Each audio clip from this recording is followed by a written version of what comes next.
Hello, magandang hapon po mga kapatid sa pananampalataya sa Hope Church.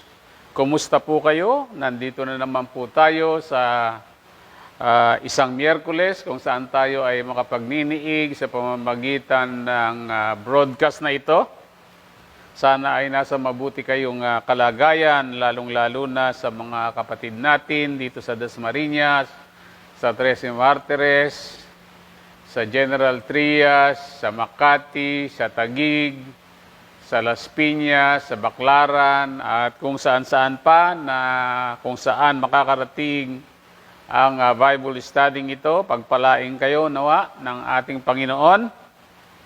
Hallelujah, hallelujah. Tayo muna ay manalangin. Ama naming Diyos na Yahweh, dalangin namin na pagpalain mo ang aming gawain ngayon. Ito rin ay iyong gawain. Ikaw ang siyang manguna. Payagan mo, Panginoon, na ang iyong banal na Espiritu ay manatili sa amin upang siya ang magturo sa amin. At kung ano man ang aming mga problema sa mga oras na ito ay pansamantala naming kakalimutan upang lalo namin, Panginoong, maisapuso ang mga leksyon na iyong ibibigay sa amin. Pagpalain mo ang iyong gagamitin na tagapagsalita ngayong araw na ito at lalo na ang mga nakikinig ngayon. Sa pangalan mo, Panginoon naming Jesus, to God be the glory. Amen. So mga kapatid, kumusta na po kayo? Kumusta po ba ang COVID? Kaya pa ba mga kapatid? Okay pa ba? Kumakain pa rin ba tayo? Kapag oo mga kapatid, sabihin nating salamat po, Panginoon. Ayan. Sa buong mundo ngayon, mga kapatid, sabi ng report ay merong 8,172,290 na infected. Imagine that. 8,172,000. At ngayong araw lang na ito, mga kapatid, ay merong 139,466 na bagong kaso ng COVID-19. Ikumpara sa Pilipinas, kung merong 8 milyon ang buong mundo, ay meron naman tayong 27,238. This is the piece of the pie, mga kapatid.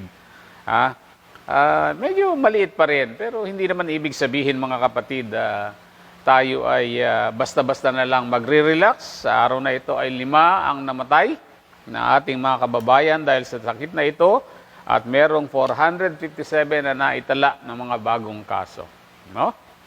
So, ano bang gagawin natin dito, mga kapatid? Nung nagpalabas ng bulletin, ang Malacanang, ang task force, mga kapatid, ito ay sinabi ni spokesman Harry Roque. Ang Cavite, mga kapatid, ay nandun pa rin. Hindi tayo bumaba ng rating. Tayo ay nasa GCQ. Ayan, kaparehas natin ang Metro Manila o ang NCR.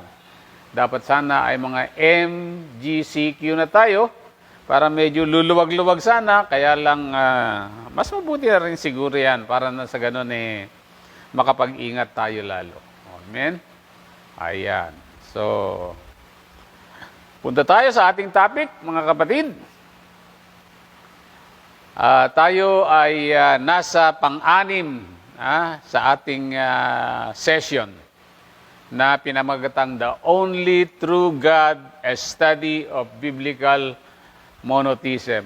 Imagine ko yung libro, mga kapatid. Alam nyo, abutin tayo ng 1 taon sa pag-aaral. Pero ayos lang yon kapag ang pag-aaralan natin, mga kapatid, ay kung sino ang tunay na Diyos. At relasyon dito, mga kapatid, ang ating topic ngayon ay pinamagatan nating Yeshua reveals Yahweh. Si Jesus ang siyang nagpapakilala kung sino si Yahweh. Walang pinaka-qualified na magpakilala, mga kapatid, sa atin kung sino ang ating tunay at nag-iisang Diyos, kundi ang kanyang bugtong na anak na si Yeshua. Ano? Today, we will going to talk about one of the foundational function of Yeshua. Ano?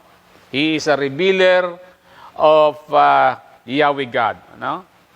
Alam nyo, aside from being a revealer, mga kapatid, ay napakaraming mga gawain, mga kapatid, o function o role, ano, ang ating Panginoong Hesus Kristo sa kanyang Gentile name, ano.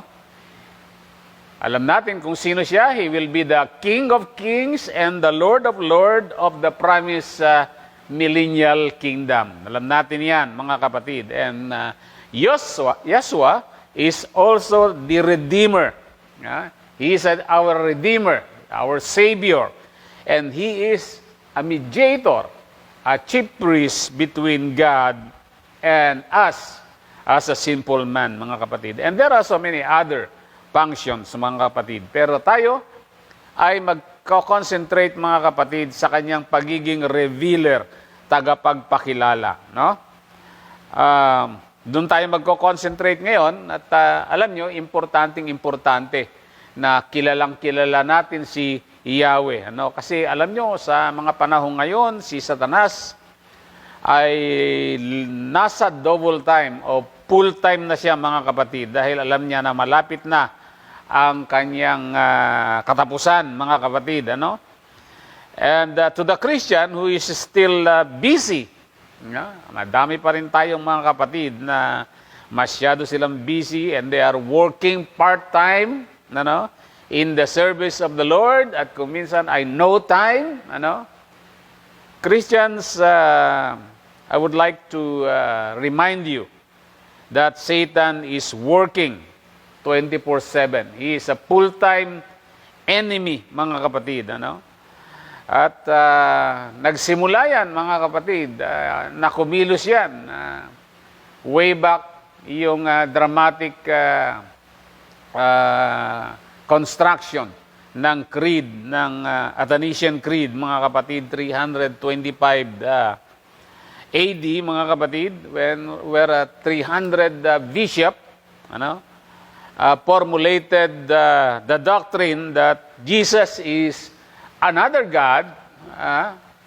Siya ay ang pinormulate ng tao, ng 300 bishop na yon, ano, ay napagkasunduan nila, mga kapatid, na si Jesus ay gawing Diyos, aside from Yahweh, the one true God. Ano? So, pagkatapos noon, 325 AD, 381 AD, sa tinatawag nating Constantinople, no? Yung doctrine ng Constantinople o yung creed ng Constantinople ay nauso na yung word na Trinity. Kasi no 325, hindi naman binabanggit actually yung Trinity noon. Nag-uusapan doon na issue, aside from the one true God, ay meron pang isang Diyos, the Son of God was declared as also God. Ano? And up to this moment, mga kapatid, Satan is confusing the mind of the believers, ano? Especially those who are part-time believers, mga kapatid. And Satan is in his full time in influencing this word, mga kapatid. As you know, Satan is the chief operating officers of this word. Ano? Siya ang may hawak, mga kapatid. Ano? Kaya hindi mapigil ang kasamaan sa mundong ito. Ano? And he is using all the avenues, mga kapatid. Books, internet, learning institution. Ano? There are some who is selling books containing a wrong doctrine. But the books are very, very saleable, no? And they are victimizing innocent Christian to buy them and embrace that wrong doctrine. Kaya importante na ngayon ay pinag-aaralan natin ang tamang doktrina, ang tamang creed, mga kapatid. Walang iba kundi ang meron lamang nag-iisa at tunay na Diyos, at siya ay walang iba, mga kapatid, kundi si Yahweh. We are not a proponent of a triune God, mga kapatid. We are not a proponent, mga kapatid, of a doctrine which is called the three manifestation of God, no other than the modalistic doctrine. modalism, mga kapatid. Speaking of the books, alam nyo, si T.G. Jakes, mga kapatid, he is a oneness Pentecostal pastor, mga kapatid. And you know, he is earning millions, ano? He is earning millions and he is teaching that there are three principal manifestations of God. Nakakalungkot. Nagkakapera, mga kapatid, for writing books, mga kapatid, but the book is heretic, mga kapatid. No? At ngayon, mga kapatid, the most important things na hindi natin dapat makalimutan sa ating buhay ngayon. For us, you know that this life is temporal, mga kapatid. We must always think, mga kapatid, about the what so-called eternal life. Ang ating topic ngayon, mga kapatid, ay ang Matthew 11:27, mga kapatid. Siya ang ating prime text. At ang sabi dito sa Tagalog, ibinigay na sa akin ng aking Ama ang lahat ng mga bagay at walang nakakakilala sa anak kundi ang Ama. At wala ring nakakakilala sa Ama kundi ang anak at ang pinili ng anak na pagpapahayagan niya. Yan. Makikita natin, mga kapatid, yung double agency dito, ang makapagpapakilala lang, mga kapatid, saan? Sa Ama ay walang iba, kundi siyempre, ang sabi ni Yeshua ay ang anak. At sino ang anak? Siya, mga kapatid. At meron siyang idinagdag. Ang sabi sa book of Matthew, ang anak at ang mga pinili ng anak na pagpapahayagan niya. Ayan. So kung pinagpapahayagahan tayo, mga kapatid, ng anak, ay pwede nating ipakilala sa buong mundo kung sino ba yung nag-iisa at tunay na Diyos. At kung hindi mo pakilala, mga kapatid, ang ating Diyos na si Yahweh, makinig ka lang, mga kapatid, at lagi ka lang dito na mas sumubaybay sa mga leksyon na ito at sigurado natin na makikilala mo ang ating nag-iisang Diyos. At siyempre, at ang kanyang sinugo na walang iba, mga kapatid, 40 beses sinabi na ang Panginoong Jesus, mga kapatid, ay sinugo ni Yahweh. Siya ang ginawa niyang Mesias, mga kapatid. He is an anointed one, Kaya taman-tama lang, mga kapatid, na makilala natin. Dahil ang sabi dito, mga kapatid, tayo pala ay pinili ng anak na pagpapahayagan niya kung sino ang Ama. At tayo naman magpapahayag sa sanlibutan kung sino ang Ama. Tayo ang magsisilbing tagapagpakilala. At yan, ngayon ay aalamin natin kung paano tayo magkakaroon ng ganitong katalinuhan, kung paano tayo makapagpapakilala sa pamamagitan lamang ng kung ano ang sinasabi ng ating Panginoong Jesucristo. Lagi nating tinuturo yun. Kung ano ang sinasabi niya, ganoon ang sasabihin natin. Kung ano ang terminolohiya niya, ay ganoon ang terminology natin. Kung paano siya manalangin, ganoon tayo mananalangin. Yan. Siya ang ating pinaka-model dito, mga kapatid. Kasi pag hindi natin nakilala ang nag-iisa at tunay na Diyos, alam nyo, mga kapatid, sayang ang mga pagsisisi natin. Sayang ang pagpabautismo mo kapag hindi mo alam kung sino talaga yung nag-iisa at tunay na Diyos. At mali ang pagpapakilala mo sa kanyang bugtong na anak na si Jesus. Sayang din yung mga pagbibigay mo, mga kapatid. Saan? Sa iglesia. Saan? Sa iyong simbahan na kinabibilangan. Kasi kapag sayang yan, siyempre, ang kumikita lang yan ay yung pastor, Yung binibigay mong ikapo sa kanya kung nagbibigay ka man, Yung pagpapayaman niya dahil ikaw ay nagpapauto sa kanya at ikaw ay uto-uto rin, mga kapatid. Masakit pakinggan ito.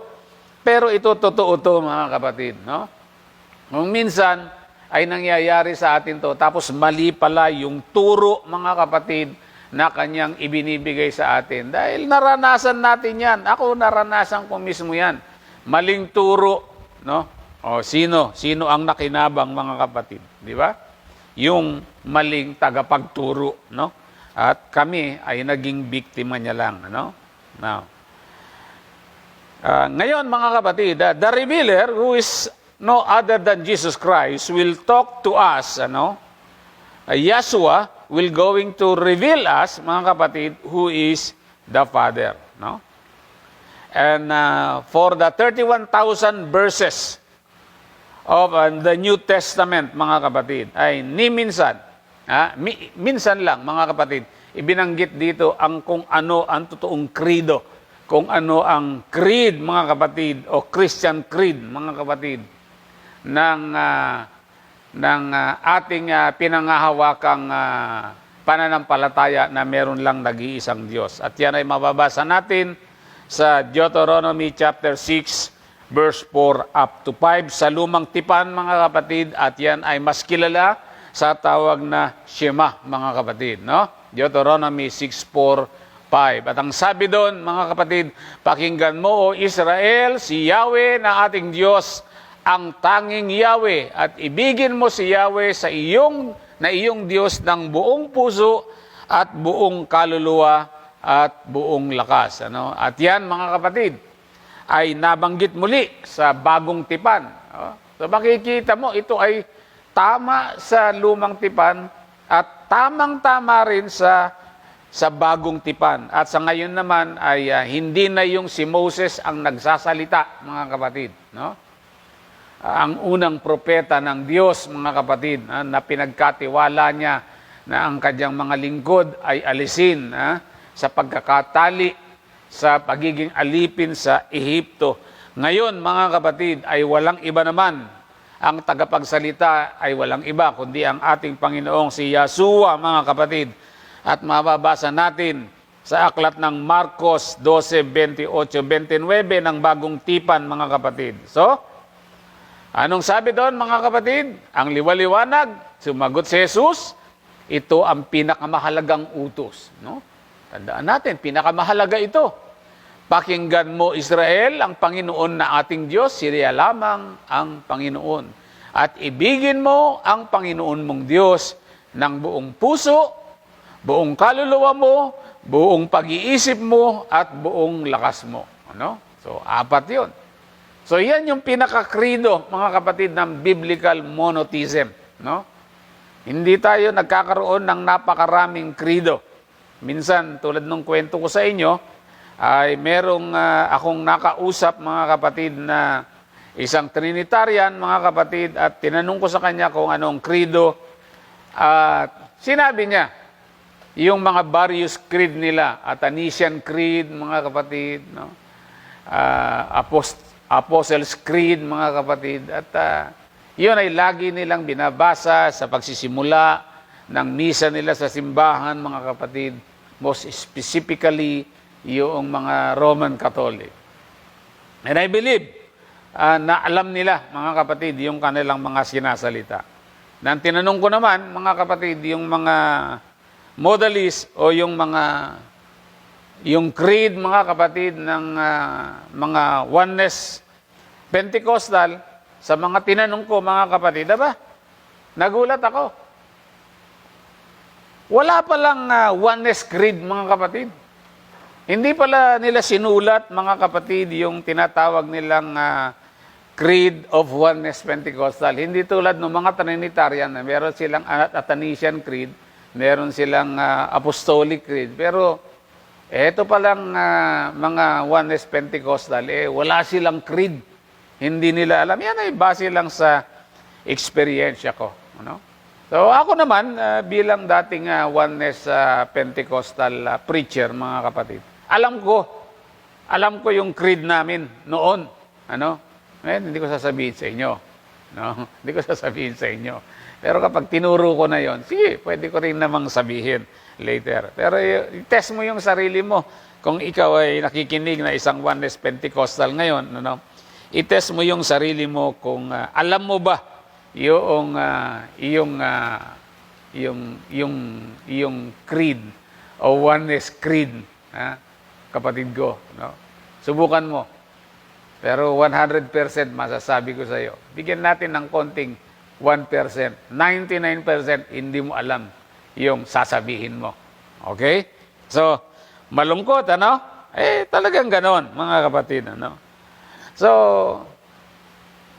ako kapag ang pinag-usapan, no, ay ang pananampalataya ko sa nag-iisang Diyos na si Yahweh, mga kapatid. Alam nyo ba ako ay sabihin nating nagmamalaki, no? Nagmamalaki ako. Dahil alam ko. Nagyayabang ako. Kasi alam ko, mga kapatid. Naalala ko yung sinabi ni Jeremiah na inirecord siya sa Jeremiah chapter 9, verse 24, mga kapatid. At ganito yung pagkakasabi, no? Kung may nais magmalaki, ang ipagmalaki niya ay ang pagkakakilala at pagkaunawa niya sa akin. Nakita niyo? So, nagmamalaki. Yun ang pinagmamalaki ko. Alam ko kung sino yung Diyos ko. Ewan ko kung sino yung Diyos nyo. Pero saganang aking kilala ko kung sino yung Diyos ko. At isa lang ang Diyos ko. Walang iba kundi si Yahweh. Siya lang ang tunay at nag-iisa kong Diyos.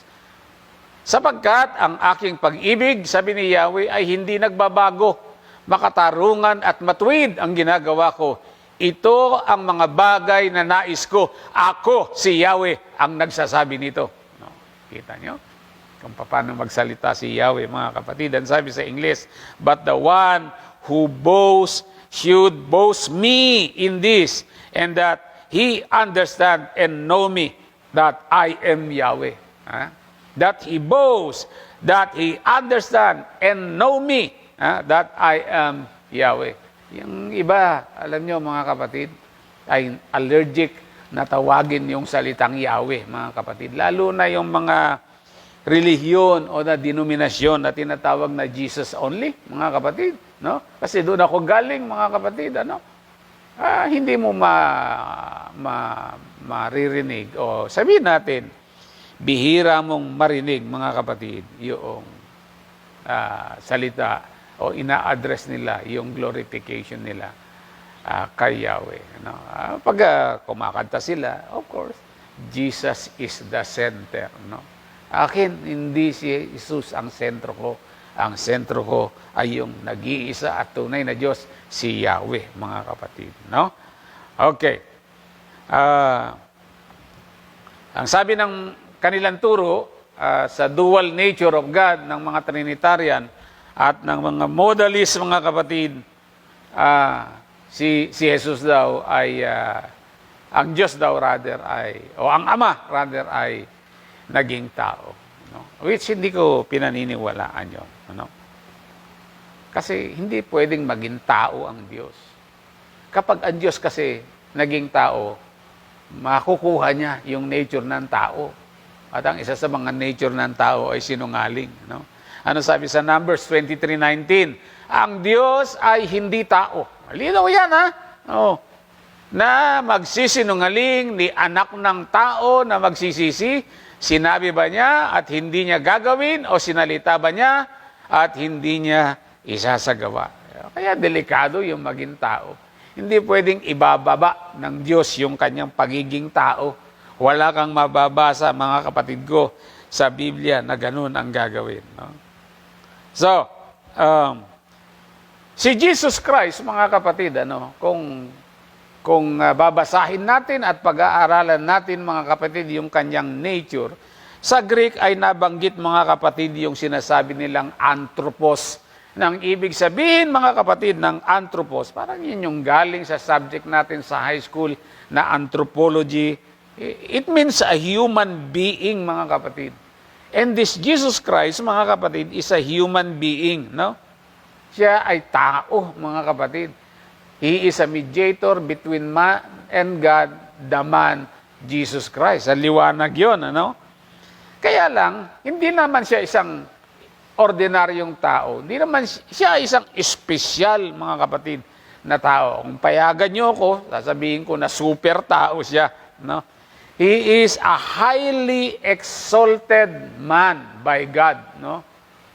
Highly exalted. Yung ginamit ng Ephesians chapter 2 verse 9, Hindi lang siya gumamit, mga kapatid, ng salitang exalted.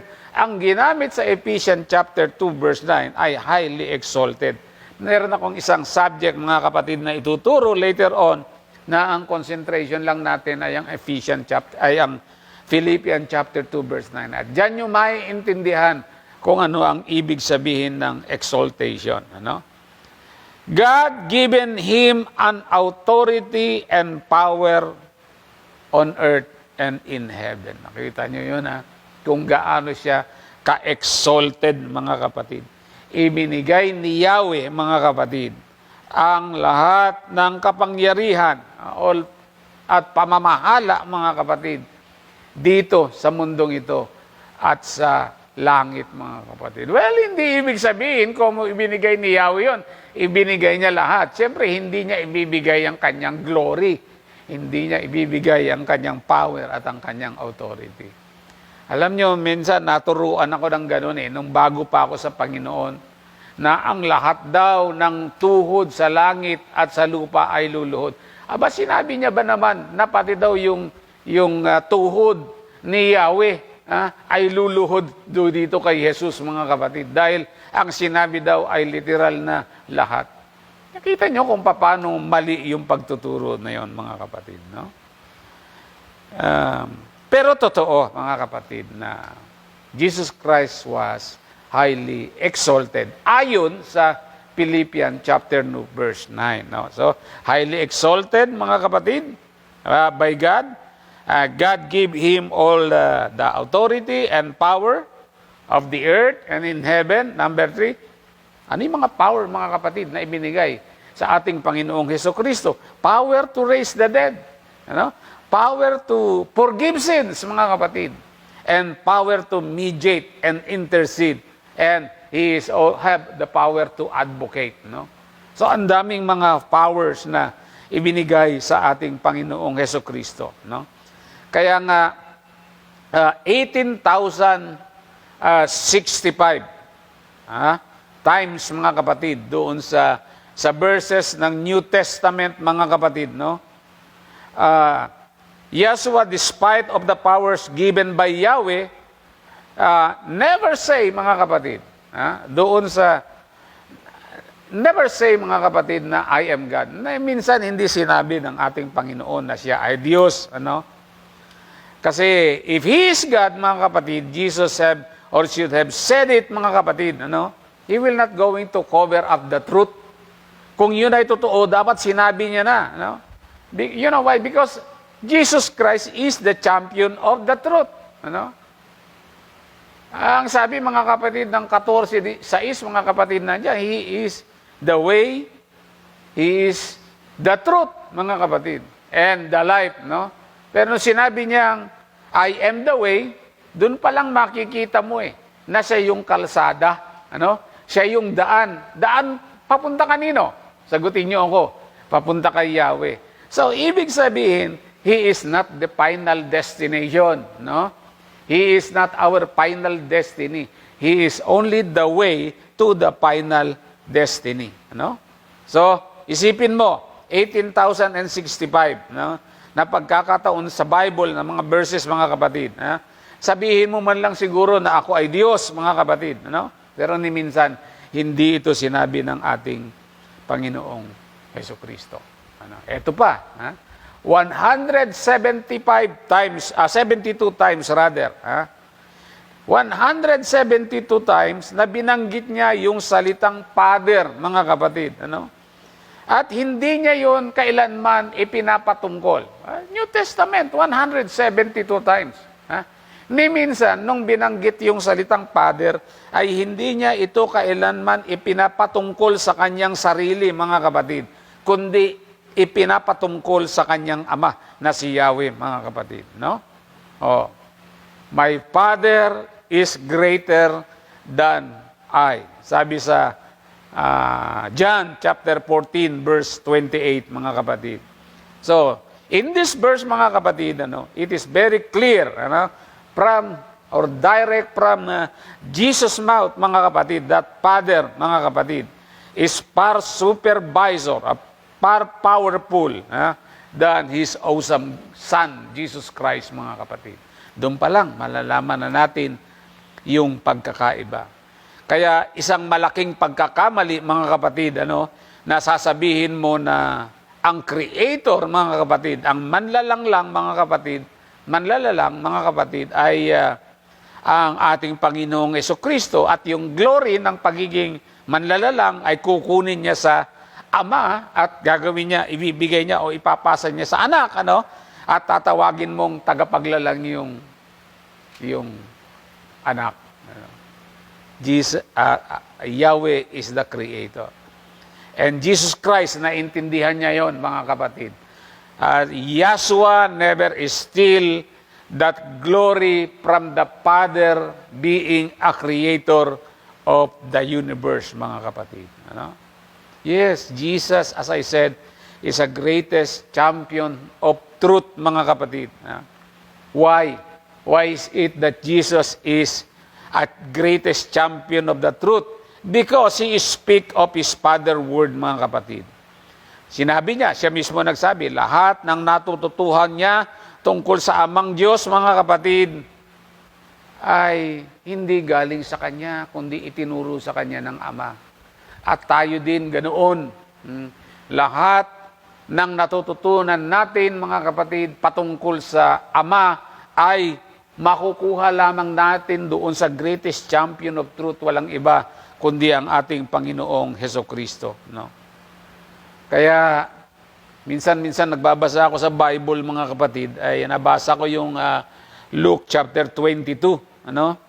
Ang nanay ni Jesus Christ, mga kapatid, si Mary, at ang kanyang tatay-tatayan na si Joseph, mga kapatid, minsan ay dinala nila nung siya pa ay sanggol, iniharap nila yung sanggol, yung baby na si Jesus sa Panginoong si Yahweh, kasi yun ang kalakaran noon, yun ang batas noon, mga kapatid, batas ni Moses, na kailangang iaalay nila ang mga batang lalaki, mga kapatid, sa nag-iisang Diyos. So, kanilang itinaas yun sa templo, mga kapatid. Nabasa ko yun, medyo iiling-iling ako kung nare-realize ko yung mga itinuturo ng iba. Isipin mo, itinaas ni Mary o ni Joseph yung baby Jesus, mga kapatid, tapos kanino niya inaalay? Kung father si Jesus, mga kapatid, inaalay niya yung sarili niya sa Kanya? Hindi.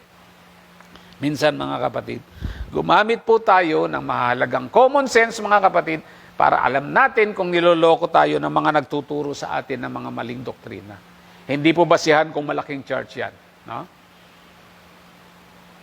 Manalangin po tayo sa banal na Espiritu Santo para siyang magturo sa atin, mga kapatid. So, ano pa? Dahil sa iisang Diyos, mga kapatid, ibig sabihin, dala-dala ni Joseph at saka ni Mary, mga kapatid, yung bata pang-alay sa Diyos, mga kapatid. Yung Luke 2, verse 52, ano sabi doon?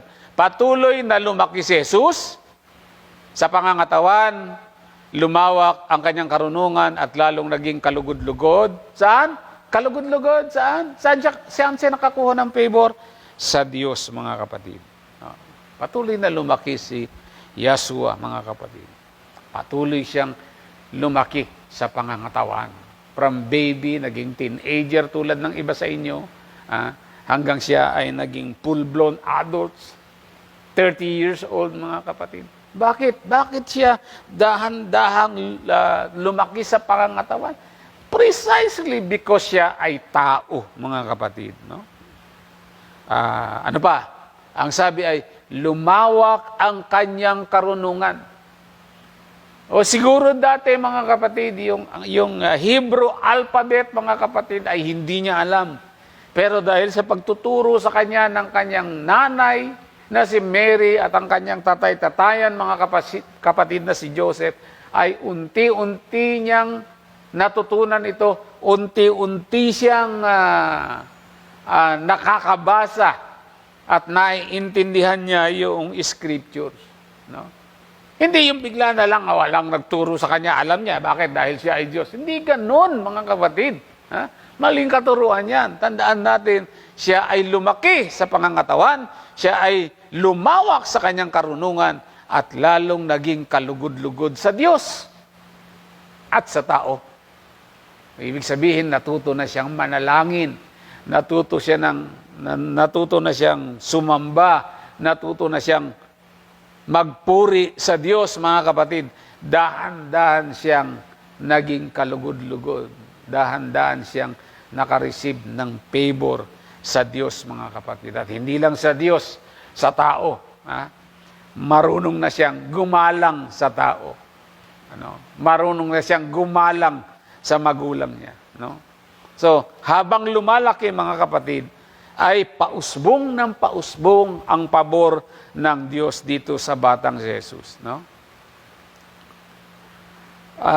Doon sa New Testament, mga kapatid, kung babasahin mo, 5 times na mababasa natin, mga kapatid, na nanalangin si Jesus bago kumain. Kayo, kumain na ba kayo? Nanalangin ba kayo? Tandaan nyo, pagbabasahin nyo, 5 times, si Jesus Christ, bago kumain, ay nagpasalamat, nanalangin, mga kapatid. Saan siya nanalangin? Baguhin natin ang tanong, kanino't siya nanalangin? Di walang iba, kundi sa kanyang tinatawag na Ama, si Yahweh na ating Diyos, mga kapatid. Kanino siya magpapasalamat? Di sagutin yan, mga kapatid, ng mga modalist, kung siya din yung Diyos o kung siya yung Ama, mga kapatid, kanino siya nagpapasalamat, mga kapatid, Kaya, tingnan nyo, yung isang panalangin niya sa Juan 17:3, mga kapatid. Ano sabi niya ang Panginoon nating si Yeshua, Si Yahweh ang nag-iisa at tunay na Diyos. Nung sinabi niya na nag-iisang Diyos, ibig sabihin siya na nananalangin doon, hindi siya Diyos. Mas malinaw pa sa sikat ng araw niyan. Kapag ikaw nagsasabi, siya lang ang nag-iisa at tunay na Diyos, yung nananalangin sa Kanya, hindi Diyos yun, mga kapatid. At niliwanag niya ng mabuti. Ang sabi niya ay, siya ay sinugo ng Diyos, mga kapatid. Yan. Alam nyo, mga kapatid, pag nag-uusapan, mga kapatid, ang tungkol sa eternal life, mga kapatid, minsan, binanggit yan, mga kapatid, ng rich ruler, Ang sabi doon, mga kapatid, sa Matthew chapter 19, verse 16 and 17, this is the story, mga kapatid, of a rich young ruler. Ang sabi niya, may isang lalaking lumapit kay Jesus at nagtanong, Guro, anong mabuting bagay ang dapat kong gawin upang makamtan ko ang buhay na walang hanggan? At sumagot si Jesus, bakit mo tinatanong kung ano ang mabuti? Iisa lang ang mabuti. Ngunit kung nais mong magkamit ng buhay na walang hanggan, sundin mo ang utos ng Diyos. Hindi niya sinabing sundin mo yung utos ko. Ang sabi niya, sundin mo ang utos ng Diyos kasi nandoon ang buhay na walang hanggan. Kaya nga sa 17:3 nandiyan, ang sabi doon, mga kapatid, this is eternal life. First time, mga kapatid, na dinefine. Sino ang nag-define? Yung revealers natin, mga kapatid, yung tagapagpakilala kung sino ang Diyos. At paano pinakilala ng ating Panginoong Hesus, mga kapatid? Yung eternal life at kung paano mo ito makukuha, kung paano mo ito magaganap sa iyong buhay, mga kapatid. Ang sabi niya, to know the only true God, that is eternal life. To know you as the one and true God, and Jesus, the anointed, as the one you send, mga kapatid. Amen? So, importante, mga kapatid, na kahit na yung mga anak natin, dapat alam nila, mga kapatid, kung ano ang ibig sabihin ng Shema, mga kapatid. Amen? Hindi dapat yung alisin yan sa kanila, Hindi lamang yung mga tinatawag nating mga mini-memorya na walang kapararakan, mga kapatid. Pamemorya nyo sa inyo yan, sa kanyang mga bata yan, mga kapatid. Kasi yung mga Jew, mga kapatid, no? They are also a monotheist, mga kapatid. No? 2 taon pa lang, pinamimemorya na sa kanila yon. Matthew 7:26, ano sabi? Ang bawat nakikinig ng aking salita, ang nagsasalita rito, mga kapatid, ay ang ating Panginoon si Yeshua. Ngunit hindi naman nagsasagawa ng mga ito, ay maitutulad naman sa isang taong hangal na nagtatayo ng kanyang bahay sa buhanginan. Okay? So, John chapter 5 verse 30 up to 31. Mga saksi para kay Jesus, no? Sabi dito sa Tagalog, wala akong magagawa sa sarili ko lamang, humahatol ako ayon sa sinasabi sa akin ng Ama, kaya't matuwid ang hatol ko, hindi ang sarili kong kalooban ang aking sinusunod, kundi ang kaloob-looban ng nagsugo sa akin. At kung ako lamang ang nagpapatutuo tungkol sa aking sarili, ang patutuo ko ay walang katotohanan. Nakita nyo? Hindi self-serving ang ating Panginoong Hesukristo, mga kapatid.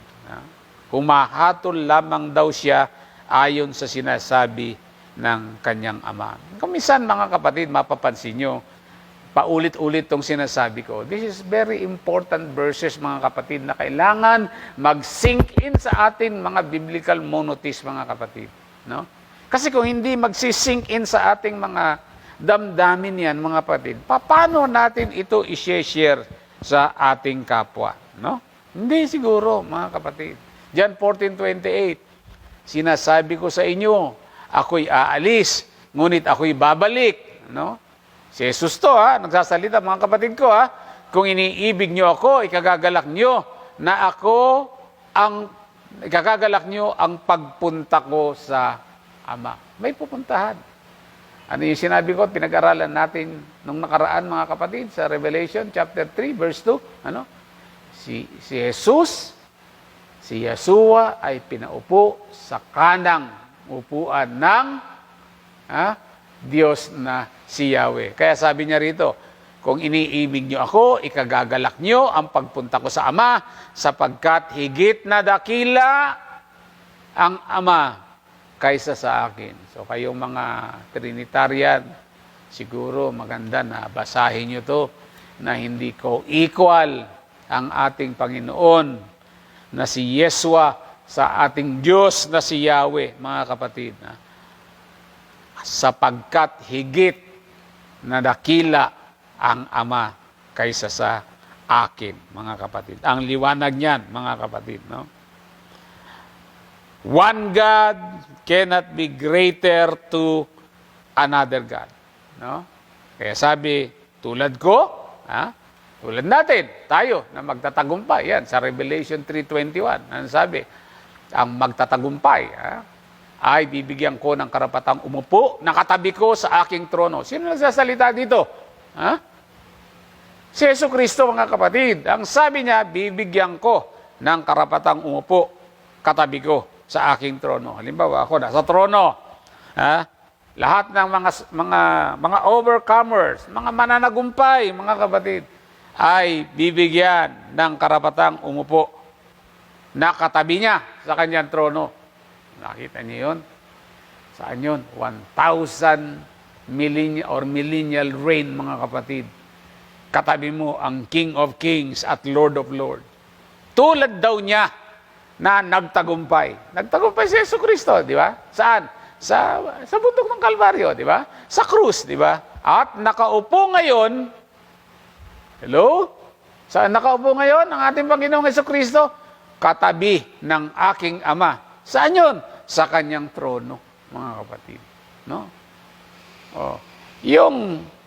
Yung nasa atin ngayon na siyang sumusubaybay sa lahat ng ating ginagawa, mga kapatid, ay walang iba, mga kapatid, kundi ang ating advocate na ipinadala sa atin, mga kapatid, ang Espiritu ng Diyos. He is Yahweh in action, mga kapatid. He is Yahweh on operation, mga kapatid. That is a Holy Ghost, mga kapatid. No?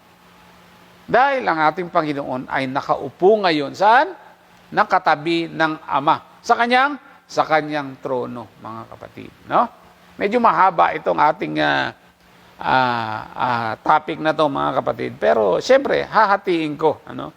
Kasi ang gusto ko ay mahimay-himay natin ng maayos to, mga kapatid. No? So, Mark 13:32. No? Ngunit, walang nakakaalam ng araw o ng oras na iyon, kahit ang mga anghel sa langit o anak man, ang Ama lamang ang nakakaalam. So this is another revelation from the revealer. Sino yung revealer natin? Si Yeshua, mga kapatid. Ang ating Panginoong Hesus, ang revealer kung sino ang Ama. Ito na naman, mga kapatid. Another thing na nire-reveal ni Jesus Christ, who is the Father.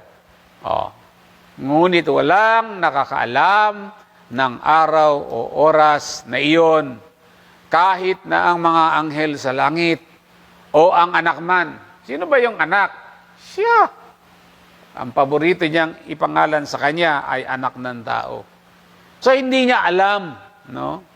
Ano ba yung oras na ito? Yung oras, mga kapatid, ng pagpabalik niya, yung second coming niya. Hindi alam, mga kapatid, ng ating Panginoong si Yahshua yan. Now, hindi rin alam, mga kapatid, ng mga anghel. No? Kasi ang mga anghel ay galing sa langit. Ang pinag-uusapan dito, yung mabuting anghel. No? Hindi yung masasamang anghel. Kasama lagi ng ating Panginoong si Yahweh. Sa langit, mga kapatid. Milyon-milyon sila ron. No? Pero, hindi rin nila alam, mga kapatid, kung kailan ang pagbabalik o yung oras ng pagbabalik ng anak ng tao. No? Ang Ama lamang ang nakakaalam nito. Meron tayong tinatawag sa theology, mga kapatid, na omniscient.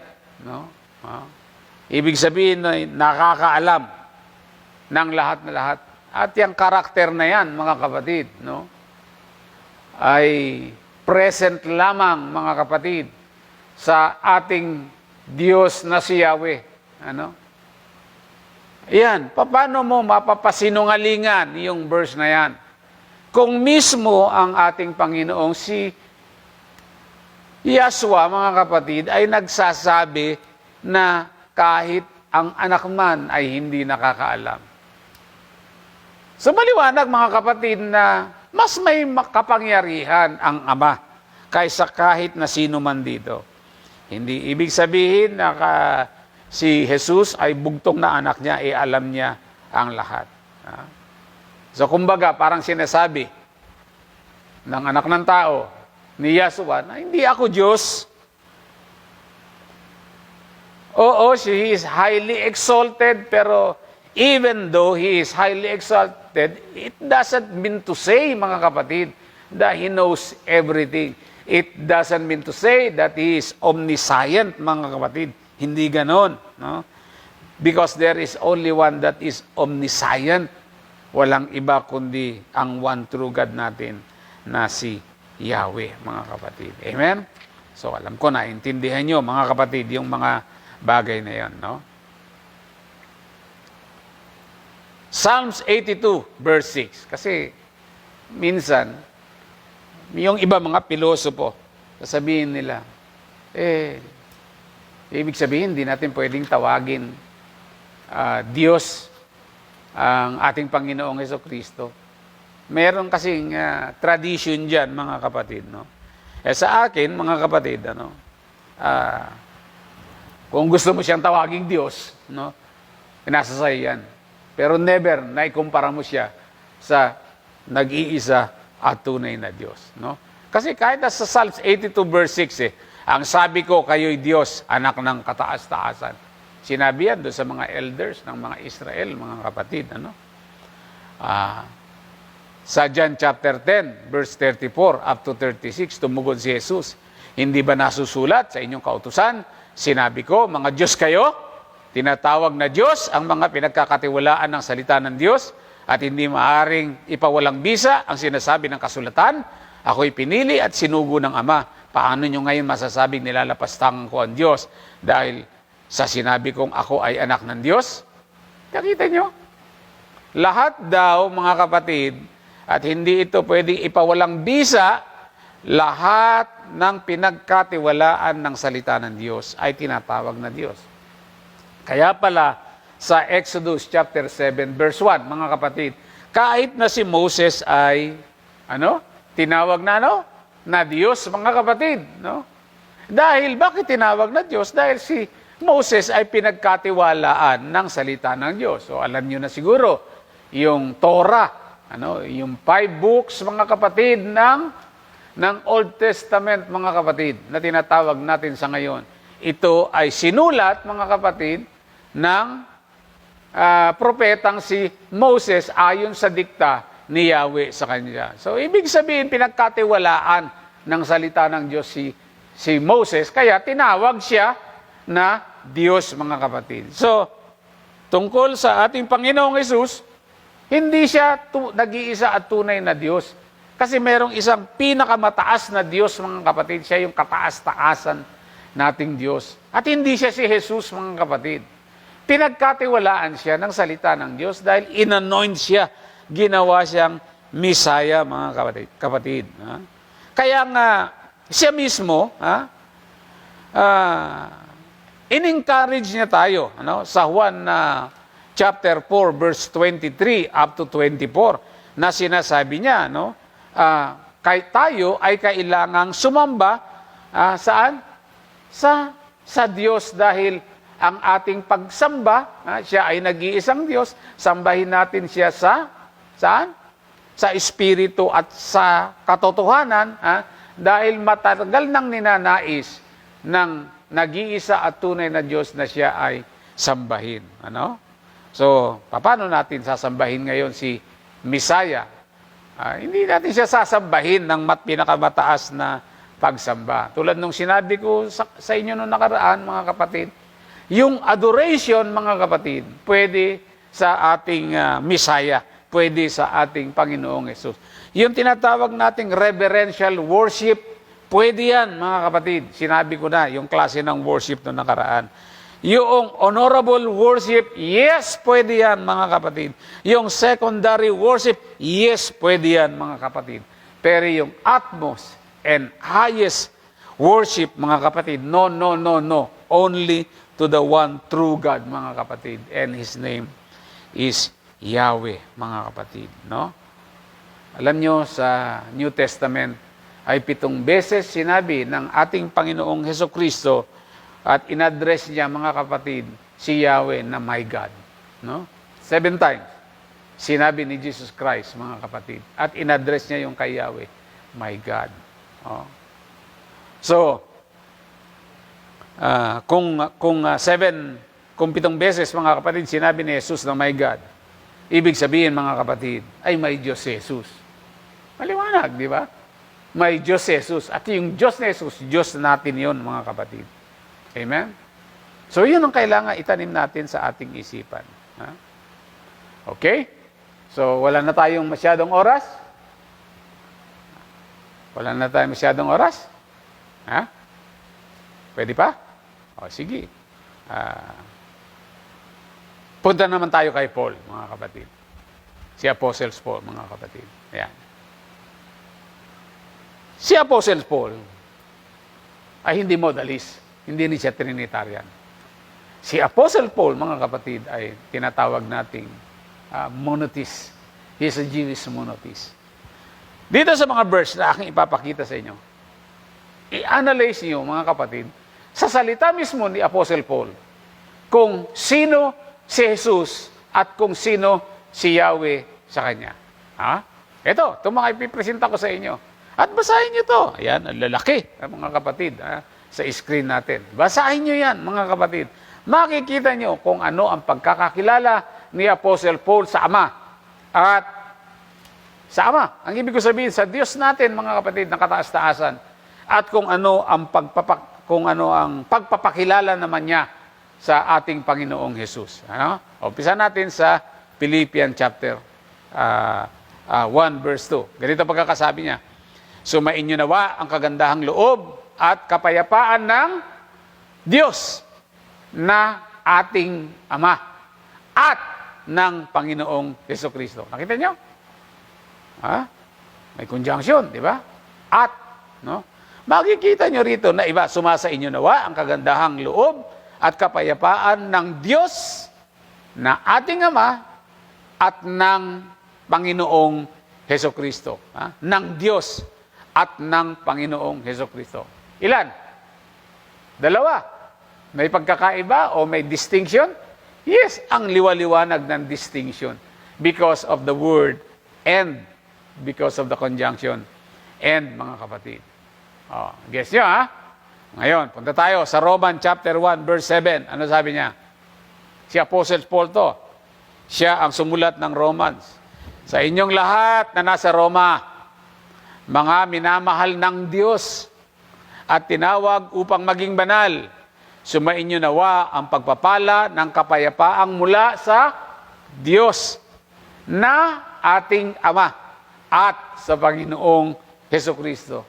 Paano nyo sasabihin na yung Ama at ang ating Panginoong Jesucristo, kayo na mga modalista, magising na kayo, mga kapatid. Hindi yung sinusunod nyo yung turo ng denominasyon. Matuto kayong magbasa ng Biblia. Matuto kayong mag-analyze ng grammar, mga kapatid. Kasi ganyan ang tamang pag-i-interpret ng salita ng Diyos. Baka naman yung grammatical error ay tinuro doon sa pastor at yun ay naging pastor at tagapagturo nyo at tinuro sa inyo yan. Naniwala naman kayo, mga kapatid, nang hindi nyo binabasa yung mga verse na yan. Okay? Medyo masakit lang yon, mga kapatid. Pero maganda minsan masasaktan kayo. Kasi ito magtuturo sa inyo ng katotohanan, mga kapatid ko. Ang Diyos na Ama natin, mga kapatid, ay magkaiba sa Panginoong Jesucristo. Makailan na tayo?